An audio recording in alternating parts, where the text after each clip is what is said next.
What the city is talking about. The news that impacts you. Welcome to the Montreal Now podcast. Raymond Theberge is the outgoing Commissioner of Official Languages here in Canada and issued his annual report just the other day. It addresses everything with respect to the country as a whole, but it also addresses situations here in Quebec, especially those for English-speaking Quebecers. Raymond Theberge is on the line. Monsieur Theberge, thanks for your time this afternoon. Thanks for having me. Let me begin by asking, with respect to English-speaking Quebecers here in Quebec, have things gotten, in your assessment, better or worse over the past few years? Well, I think that the situation in Quebec has changed quite dramatically in the last few years in terms of provincial language legislation.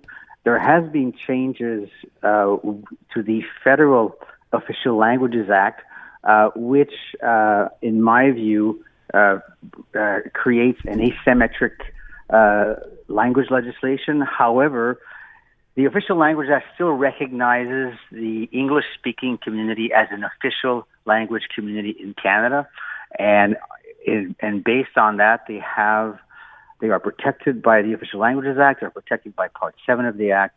So I would say that there is the federal perspective and the provincial perspective. And however, when I read and speak to English-speaking Quebecers, I can feel a sense of being not looked upon, of not receiving the kind of respect they should from particularly the Quebec government. And that shows to me that there's probably a lack of consultation with respect to what are the needs of the English-speaking communities in Quebec, who are, contributors to Quebec society as a whole. So that being the case, we often talk about this government's policies with respect to language as being a zero-sum game, right? Given the idea that we'll, as they always say, protect and promote French, yet always at the expense of English. Do you think that's fair? I think that the government, it's up to the government to decide how the kind of legislation they want to put forward. My view is that it's how it's applied. If they want to protect and promote the French language, that is prerogative, but it should be done while respecting the rights and needs of the English-speaking communities, whether it's in healthcare, whether it's in education, or whatever the case may be. The English-speaking community of Quebec has certain needs that have to be responded to, and one should not be in opposition with the other. I mean, you can chew gum and walk at the same time. So I think you can protect and promote the French language, all the while promoting the interests of the English-speaking communities. We did a study on that last year, and clearly English-speaking Quebecers are fully participative in Quebec society. Mm-hmm. They are highly bilingual, and I think that we do not do the community justice by some of the gestes that are being done to them currently. So there has to be better consultation between the community and government, so that they're aligned in terms of basically at the end of the day making Quebec society a better place. It's all well and good to hear you say that, and I'm sure people listening think this is great. At least someone is noticing this and pointing it out, yet it seems to fall on deaf ears as far as the provincial government is concerned. I know you don't have any sort of legislative powers here. Do you think that message is getting through? I suspect that the message is not getting through, and when I speak to the English-speaking community leadership, I sense that the level of communication is not where it should be, and that, as you said earlier, it seems to be a zero-sum game. But that should not be the case, because the English-speaking community of Quebec are net contributors to Quebec society, and they are engaged in making Quebec a better place. We have the data to show it, and I think that you have to think of all the communities in a province. How can they all contribute to making this a better province? I do think that there is a concern for the future of French in Quebec. However, it's how you go about it is in my view, is at issue here. In other words, in the work that we've done, English-speaking Quebecers are supporters of the French language. Yeah, and I think that's something sometimes people forget, or perhaps, French Canadians here don't agree with that or don't realize that, but it's fairly clear every time we bring this up. We feel we have to say that first, because otherwise, if we don't, as English-speaking Quebecers, it'll just be assumed that we don't care or we're not interested in protecting the French language. It's the farthest thing, of course, from the truth. To your point, and I said, do you think they're listening? I'm not sure there's an answer to that other than we keep seeing language laws. There's a new section, of course, now in Bill 96 that's gone into effect with respect to signage. It doesn't seem, that message doesn't seem to be getting through to this particular government, does it? Well, it goes back to implementation, and in my view, there seems to be a lack of consultation, and this is a provincial endeavor. However, I'll repeat myself here. It is extremely important that the government understand that the English-speaking community want to actively contribute to the development of Quebec. And I look at the data that we have with respect to what do people want. Well, they want to stay. They want their children to stay, and that's why they become bilingual, and they want to contribute. But that's the message I as you say, is not getting through. And I think it's up to the leadership of the English-speaking community to keep trying to get that message across. And I know I've tried, and yet it's quite difficult to get the attention of those key decision makers. Well, let's hope things get better. I will point out, by the way, and I know we've talked specifically about Quebec and the English-speaking population here, but your annual report looks at federal language complaints, and I understand those are way up as well, right? Oh, absolutely. We had approximately 30% increase in complaints this year, a lot to do with the traveling public, whether it's airports or airlines or those kinds of things. And the vast majority of our complaints deal with the French language, which is obviously a minority language across the country. But clearly, language is very much at the heart of our Canadian identity, and the reason we get a lot of complaints is because people take this to heart. By the way, leading the league from what I understand in the reporting complaints, Michael Russo over at Air Canada, huh? Oh, yes. Yeah. He holds the record. There you go. Mr. Theberge, always appreciate your time. Thank you so much. Thank you for having me. Pleasure. 3:30, we have news coming up that way. If you want to hear that again, we're going to post that up on our website as well at CJAD800.com. Raymond Theberge, the official federal language commissioner. Bringing you the breaking news and the people making it. Montreal Now with Aaron Rand. CJAD 800. There's a rather eye-opening study. I came across this the other day, and I thought we need to find out more. So the study shows, and it's a fairly large sample here, almost 400,000 people, that older adults who experience loneliness may actually live longer than their peers who are less lonely, which is obviously something that contradicts conventional wisdom on the subject, and it's been that way for a while. So we're going to try to find out more. Dr. John Hirdes is a professor at the University of Waterloo in public health science and is on the line. Doctor, first of all, thank you for your time. Let me go to this. When I said conventional wisdom, all we've been hearing, of course, is just how serious loneliness is. And this study seems to show otherwise. So give us some details here. Well, thank you for having me. Our study is based on large nationally representative samples from Canada, Finland, and New Zealand, looking at the home care population. My expertise is in long-term care and home care and mental health, and I was particularly interested in home care clients because they are a very vulnerable population. And so I thought, okay, well, if loneliness affects mortality in the general population, like most research is based on, it must have a bigger effect in a vulnerable population like home care clients. In Canada, we have extensive data on home care clients because most provinces and territories in Canada have implemented a standardized assessment instrument that my research team developed. So that's why we have hundreds of thousands of observations linked to mortality. What I expected to find is that after I adjusted for health characteristics like depression and physical health indicators like medical diagnoses, that association might be weakened. But we in fact found a negative association, so lower mortality risk for lonely home care clients compared to not lonely home care clients after we adjusted for those factors. So that was a surprising finding.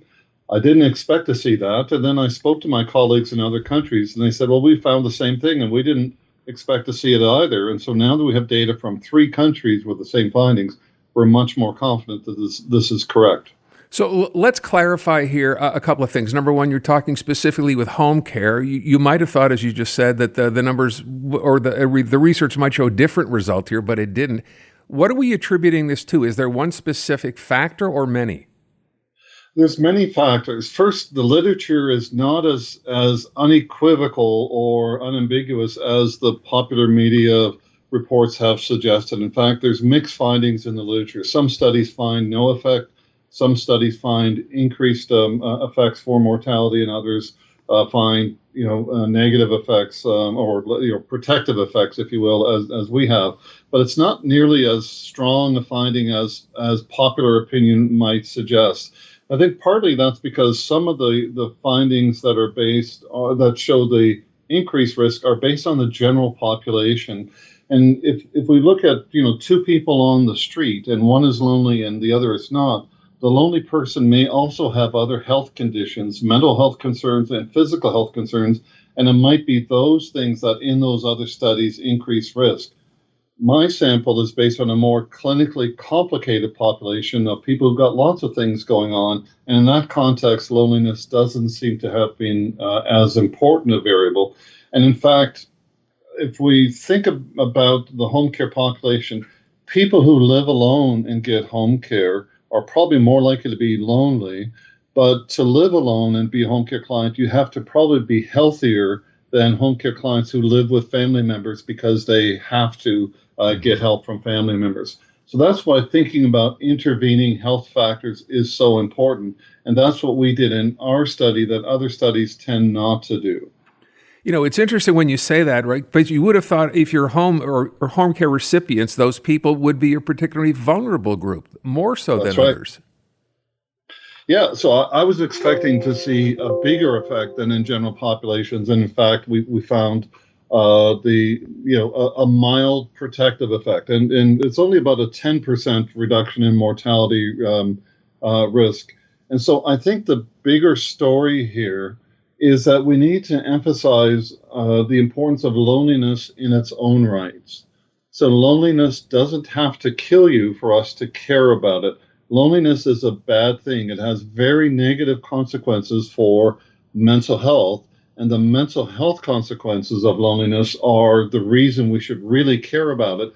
It doesn't matter whether it's associated with mortality or not. The key thing is it's devastating psychologically, and that in itself is a public health concern. By the way, I will mention one other thing in the story that I thought was worth mentioning when we talk about home care, and I don't want to just focus on that, but that is sort of the focus of what you've been talking about here. But the idea of social intervention, when you're at home and being visited by medical professionals or nurses, that's actually a positive that works against loneliness, it's suggested, right?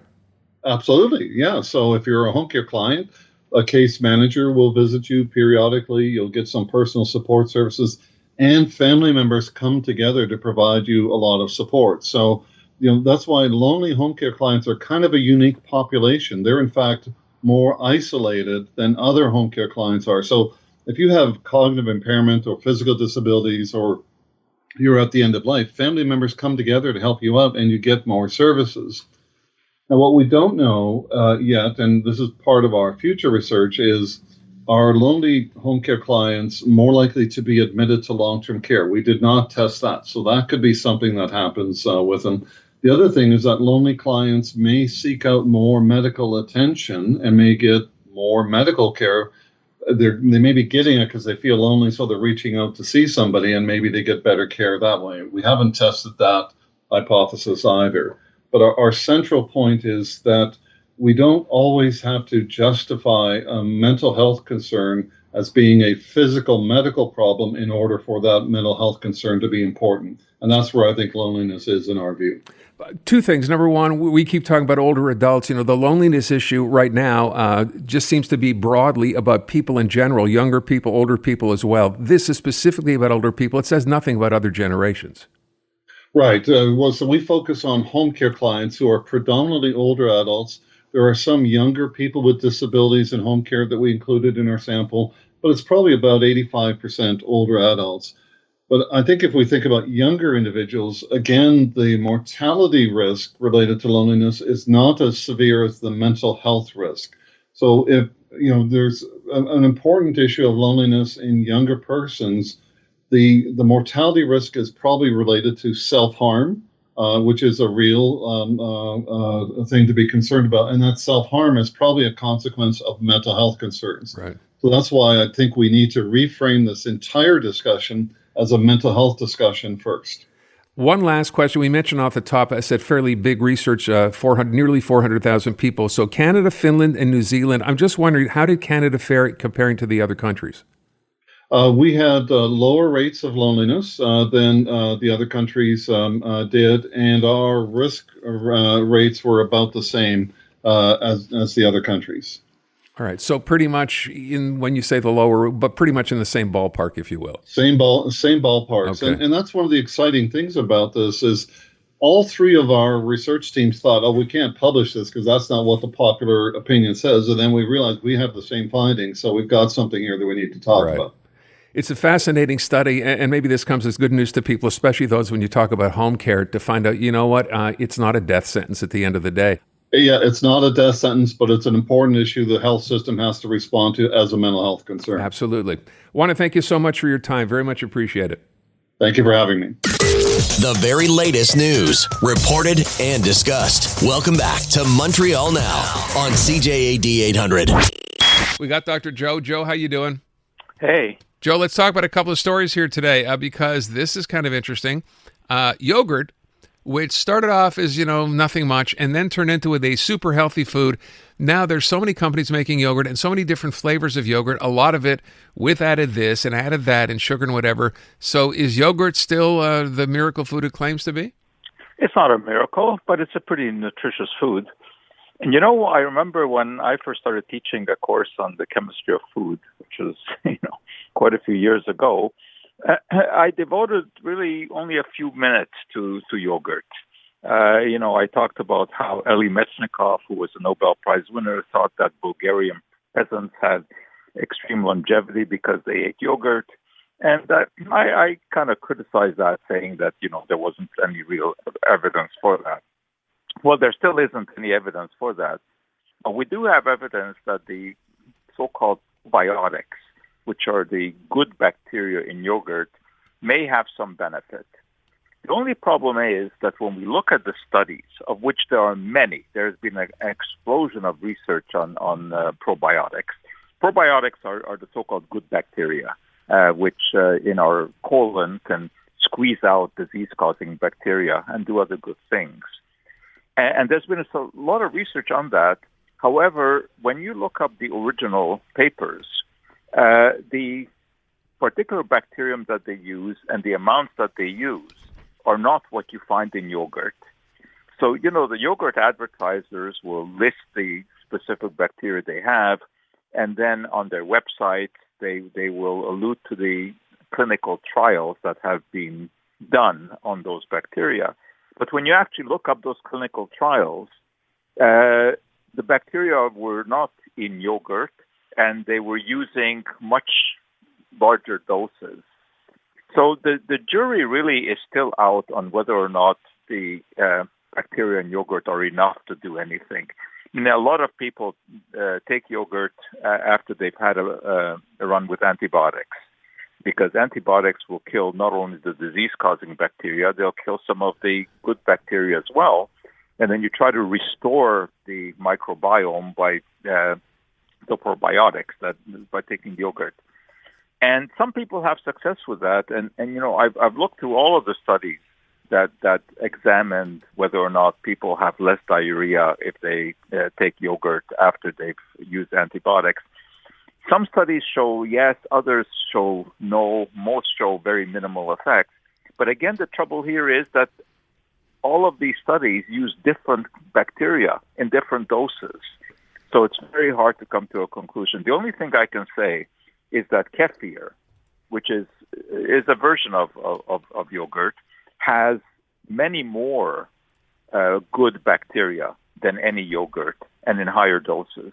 So I think if anyone wants to give a try to see if yogurt does any good, I think kefir would be the way to go. So wait, do I have to stop eating my coffee yogurt because I really like the new one that they have out right now? Oh, absolutely. Keep eating it. Okay. I mean, certainly it's not harmful. The only thing you have to look at is that many of these yogurts have an astounding amount of sugar. Yeah. Yeah, so, I would stick to the sugar-free, the natural varieties.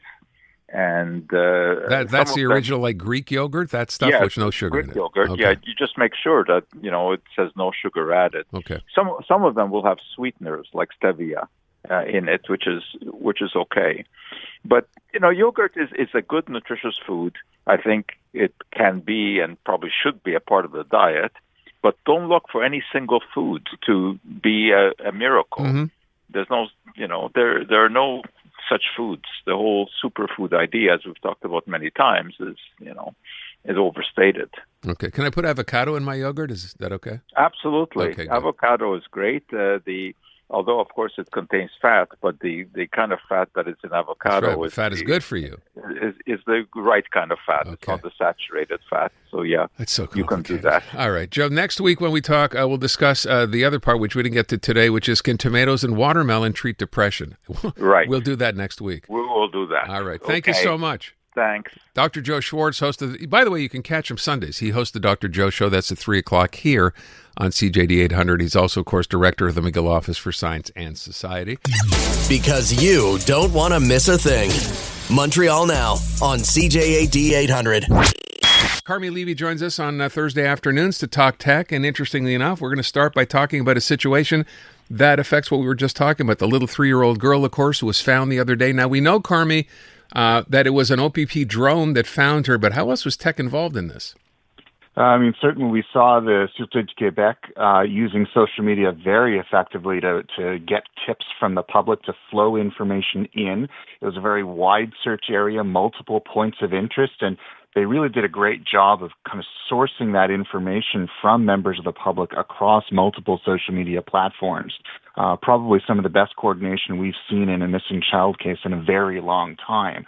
That also helped coordination between both the SQ as well as the Ontario Provincial Police. They work closely together, leveraging the technologies that they had in their toolkit.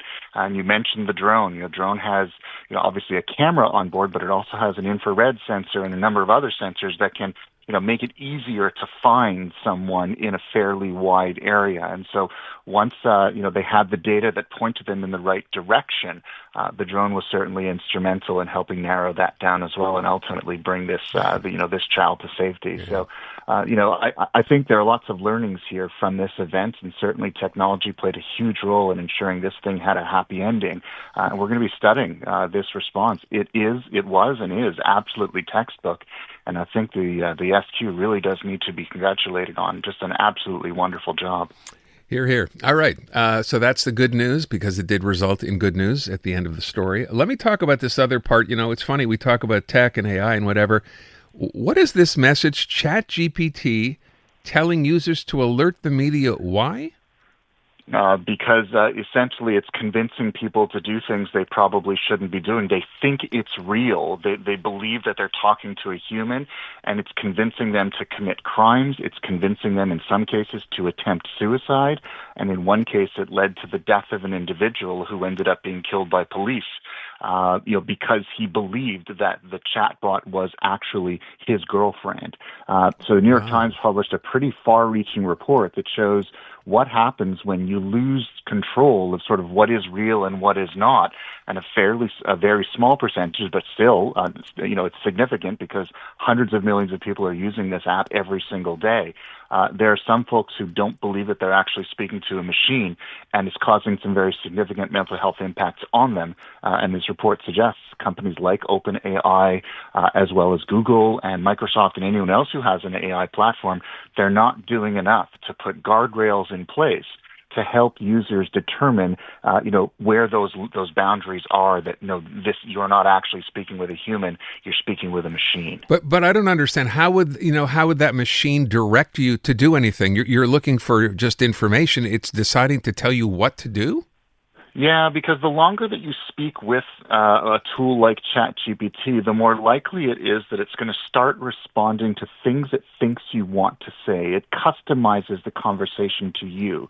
So if I sit down and start chatting with ChatGPT and I, for whatever reason, decide, hey, I want to get ChatGPT angry at me, and I start pushing the conversation in that direction, it's going to go there and we're going to have an argument. Wow. Much the same way if I start talking about, say, mental health, and I talk about symptoms of depression, there's a certain likelihood that it'll start suggesting ways of maybe ending my life. And there are documented cases of that actually happening where people took its advice to end their life. Or in some cases, if it goes off the rails, it might actually suggest, well, you might want to call police or you might want to call a journalist and have this story shared with their audience. And so really disturbing examples of the instances where the guardrails that are supposed to protect users from this kind of thing are not working. They're not in place. And the companies, even when they're being told, hey, your product has a problem, they're not making the necessary changes to them because, of course, there are no laws in place that require them to do so. So why would they? We're all doomed, Carmi. You understand that, right? We're all doomed. I mean, that's insane. Yeah, it is insane, and honestly, I shake my head every single time I see a headline like this, and I think it's a reminder to us that every time we use these apps, we have to go into it with our eyes open, and we have to speak with anyone who's in our personal network, so members of the family, friends, colleagues, whatever, anyone who you think is vulnerable, you have to look out for them, and unfortunately, we have to add AI tools to the list of things that we now have to be worried about among our most vulnerable in society. We have to be there for them and recognize that in the wrong hands, these very powerful tools, they can get us into a lot of trouble. Yeah, that they can. I want to move on to this next story. I remember seeing something like this on something called Notebook LM that I know is something Google has, but the headline is Google can now generate a fake AI podcast of your search results. How would that work? So Notebook LM, it's an AI-based research and note-taking tool that you can use alongside your Google services like Google Docs or Google Slides or whatever. So you can tell it, you can give it a PDF file, you can load PDF files or documents that you're working with, and then you can sort of basically turn the AI on it and let the AI do the analysis. And so this has been around for a few months. Yeah. You can use it, it's free, but now they're going to be adding they call it the audio overview, and that's part of Notebook LM. Now they're going to be incorporating it into search results as well. So that basically, when you do a Google search, you can have it give you the traditional list of links, or you can have an audio overview explain what those different websites are or explain how they compare to each other. It's a new way of presenting search results with AI in this new era of AI. And the reason Google is doing this, of course, AI is probably the biggest technological threat to their core search business. And if Google doesn't figure it out, someone's going to figure it out for them. That's the truth. It doesn't take long either. Last story real quick. People don't realize that Meta's AI app, speaking of AI, is publicly blasting their humiliating secrets to the world. What? So Meta released the Meta AI Assistant. You can use that on its platforms like Facebook or Instagram, and basically you can ask it questions, it gives you answers. It's like Meta's version of ChatGPT. Okay. The problem is there is a post to feed and a share button in there, and if you click on it, you think it's a private conversation that you're having, because why would my conversation go public? But it turns out the actual conversations are showing up in the Discover feed, which is read by only but 1.5 billion people every day. So you might not want to share anything sensitive with them, because right now the things that are showing up in the Discover feed would make your mama cringe. Oh my. Okay. Yeah, be careful. Don't hit that button, folks. Yeah, that reminds me of, did you see the story on the traffic reporter, the helicopter guy in L.A., who thought he was talking to nobody or just a buddy, I guess, and describing his married life? Yeah, okay. Not the kind of thing you want to share. It's only going to get worse from here, Aaron. That's kind of the problem. So maybe we should all just stop talking to boss. That's how we should end every conversation on tech. It's only going to get worse, Aaron, so we should leave it at that. Carmi Levy. Carmi, thank you. Appreciate it, Aaron. All right. Bringing you the breaking news and the people making it. Montreal Now with Aaron Rand. CJAD 800. wanted to follow up on this story, which is still very much in the news. The great news yesterday, we found out just after 3 o'clock that the little 3-year-old girl, the one who had been reported missing, of course, on Sunday, had been found alive and well, safe and sound, and in hospital now. A lot of questions here, of course. But beyond the questions of how we got to this place is the idea, and the one that really needs to be followed up on right now. This is a 3-year-old child who spent 4 days on her own, found standing beside a highway yesterday in Castleman, Ontario. Question now becomes, outside of, her health, and we're told, as I said, she's okay, what's next for her having to deal with now being abandoned as a 3-year-old? Dr. Samantha Goldwater-Adler is a Montreal clinical psychologist specializing in child psychology and cognitive behavioral therapy, and she is on the line. Dr. Goldwater, thank you so much for the time this afternoon. I'm not sure beyond what's next, what the next question here should be. So what has to happen as far as this little girl is concerned next? What will happen? That's a great question, and hopefully, we're obviously really glad that she was found safe and sound, and hopefully because this has gotten so much media attention, then she's going to get a lot of the really concerned people around her, giving her the care that she needs. Obviously, this is a traumatic and terrifying experience for anybody, and particularly for a 3-year-old. What's going to be really important right now is that the adults around her, and particularly when she's reunited with her primary caregivers, that they respond in a calm, present, consistent, and emotionally attuned way, and that they're looking out for signs to see how she's adapting, giving her care when she needs, and also helping her to develop a narrative to understand what the heck just happened to her. Because for now, it must be completely baffling and confusing for her trying to piece this all together. And her ability to be able to put this together into a story that makes sense, and particularly not to blame herself, and to still be able to feel safe in her world, is going to be really imperative for her right now to be able to prevent some longer-term potential harms. I've heard people speculating as to, how this is going to play out and saying, well, she's only 3, she'll forget about this. It's just something that, in a week from now, she won't even remember.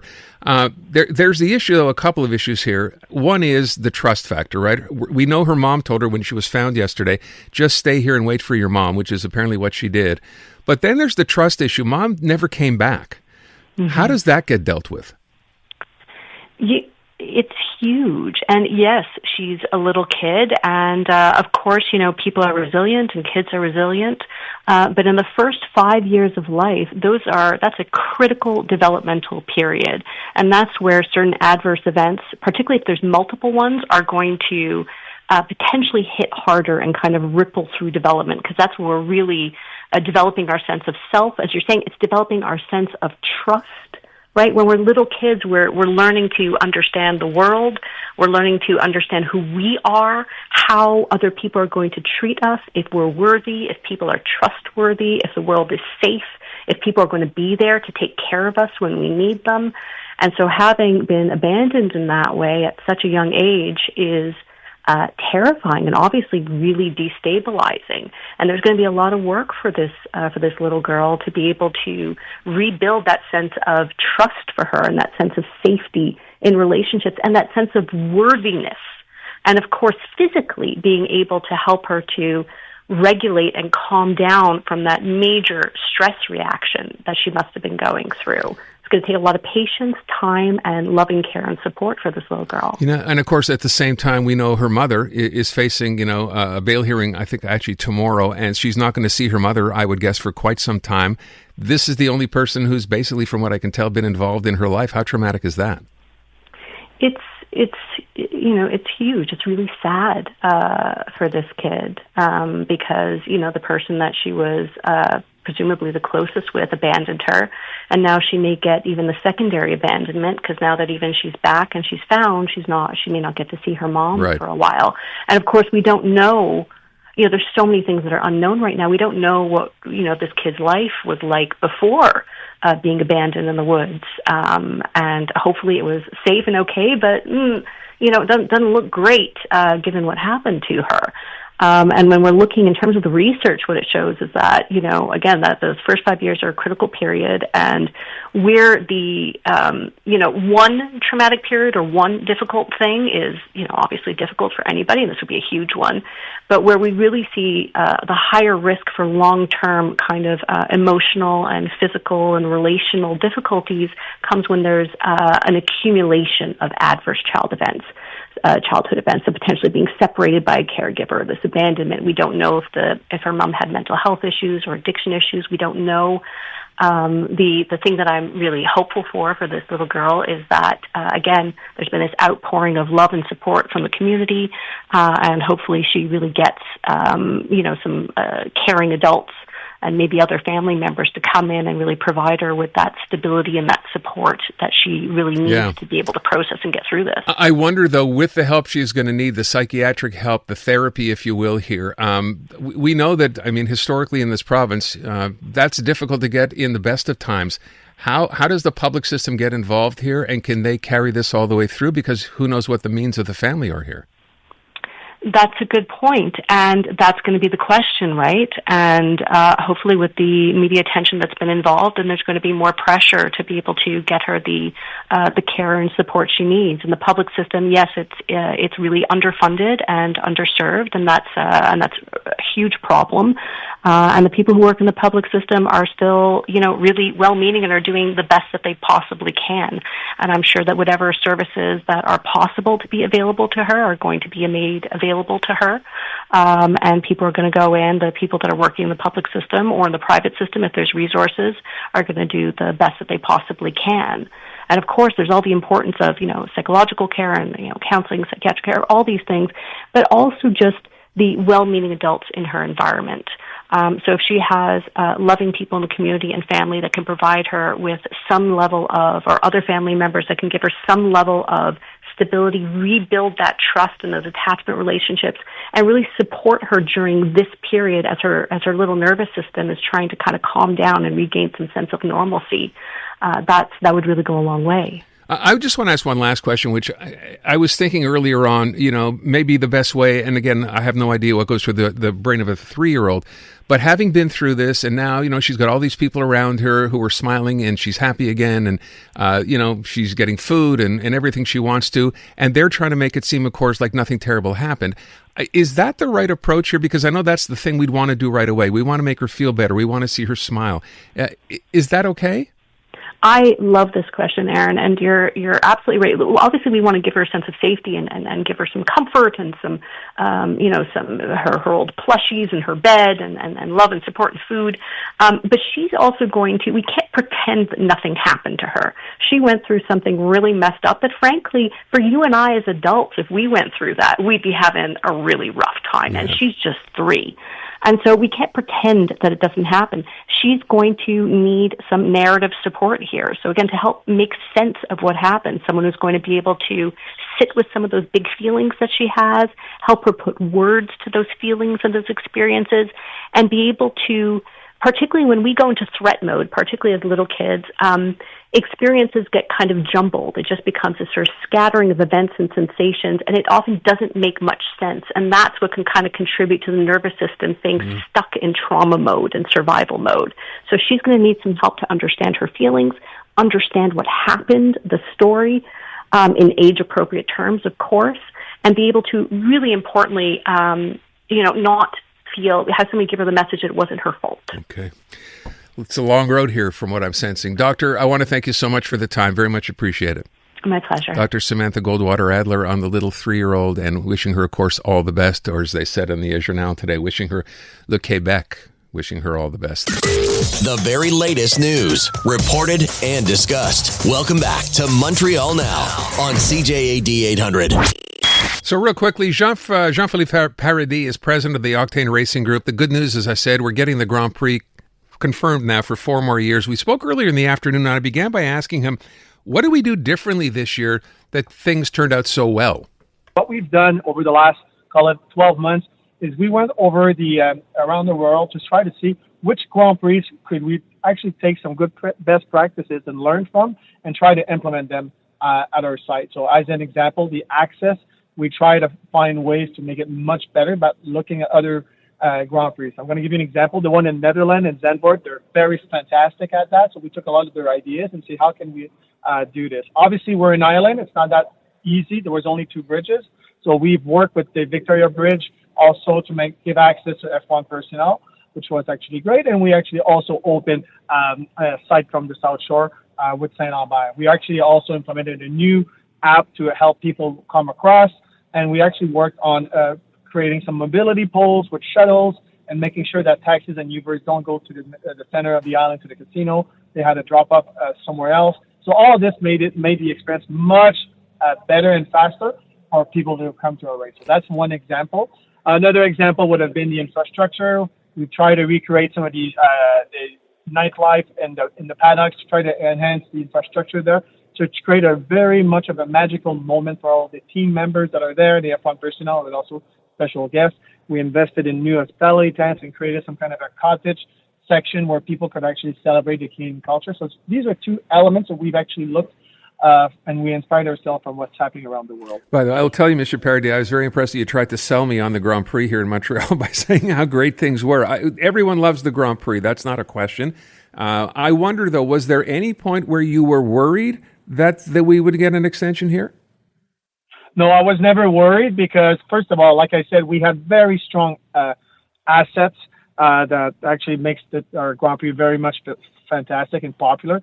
When you interview drivers, they'll often put Canada as one of the top 3, just so you know. Okay. Mm-hmm. Now, that being said, we needed to really enhance the experience for our fans and the F1 personnel. And I knew I had an idea on how we could resolve some of those opportunities. So I was always confident as a team we would actually be successful. One thing that is very important is, organizing this Grand Prix is actually an ecosystem of partnership. You have the federal government, the provincial government, you'll have the city, you have Parc Jean-Drapeau, you have Tourism Montreal. So we all came together. We created a very strong team to where we established a 3-year plan with tons of ideas on how we can upgrade this race to become a top quartile race. And we all came together. And really, this partnership redesign is actually one of the things that makes me the most proud of, because as a team, we came across and we became very agile.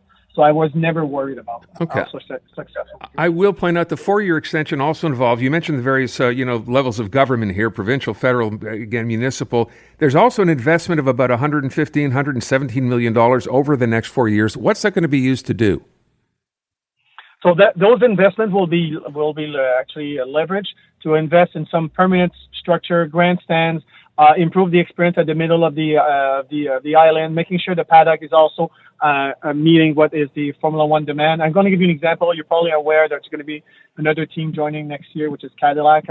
So there's a couple of things like that we will want to do. Facilities around also the beach.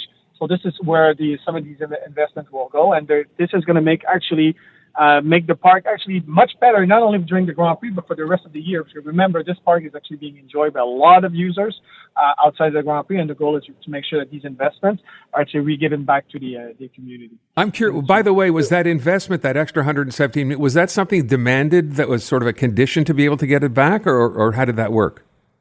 So just so you know, I guess the dollars you're talking about, you're referring to probably the race fees and all that. So that's part of the overall the overall cost of having a race here and making it available to everybody. So It's not something that was unexpected, just to put things in perspective. And what you need to know is the public authorities, they do make a revenue share of the tickets that we sell, the promoter, okay? And that money is reinvested back. So although it looks like it's an investment, it is. But there's a lot of money that is going to come back in the ecosystem because the people that will come to our race will actually give back that money back to the public authorities to funds for those investments. Plus, there's also all the money that the tourism industry will be making by all these people coming to Montreal. What you need to know, maybe one stat that is very important, is when you look at the people who attend our Grand Prix, and again, these stats are from last year. I don't have the latest, but I'll get it soon. There's roughly 30% of people that come from international, which is United States or Europe or even Japan and Asia. You'll have around 40% that come from the rest of Canada, and the rest is actually local. So there's real money coming from outside our market, which actually contributes to our economy, and we're very proud of that. One last question. We know now, of course, the race is going to be scheduled in May, not in June next year. Does that make a difference one way or the other? What do you think? Does that change anything significantly? Well, there's an element where people will say, oh, the temperature might be a bit cooler. We did our study. It's roughly 1.5 degree, if you look at the historicals. But the main difference will probably be this one, is that to give us some more, call it edge in regards to the preparation, we'll start the building our site at the end of fall this year. So when park users are no longer coming to the park because it's just too cold, think of mid-November as an example, this is where we will start to build. So compared to what we used to do in the past, this is how we will de-risk all of that. So I don't expect anything else other than, you know what, it will open the summer season earlier, and I expect that this long weekend will actually be a very good fit for everybody. Yeah. And the last thing that's very, very important that everybody needs to know, one of the main reasons that we've done this is actually to contribute to make our world more sustainable. Because when you think about it, F1 was coming to Miami, going back to Europe for 3 weeks, for 3 Grand Prix, coming back to Canada only for 1 race and going back to Europe. It didn't make sense from a sustainability perspective. And as they have a goal, and we have a goal to be carbon neutral by 2030, that adjustment in the schedule was actually the right thing to do for our communities and also F1 and everybody. All right. Mr. Paradis, I thank you for the time, and I guess congratulations. It's nice to know we have this race for 4 more years. Thanks so much. Thank you very much for inviting me, and have a great day. Jean-Philippe Paradis, president of the Octane Group. That's the official promoter of the Grand Prix. And yes, in case you missed the news yesterday, 4 more years, 2035, that we will have the Grand Prix here in Montreal. And again, just a reminder, starting in May next year, right? Not June, in May. Victoria Day weekend is when the race is going to be held. This has been the Montreal Now podcast. Listen live on your radio, weekday afternoons from 2 to 6. On CJAD 800. Or through the iHeartRadio app.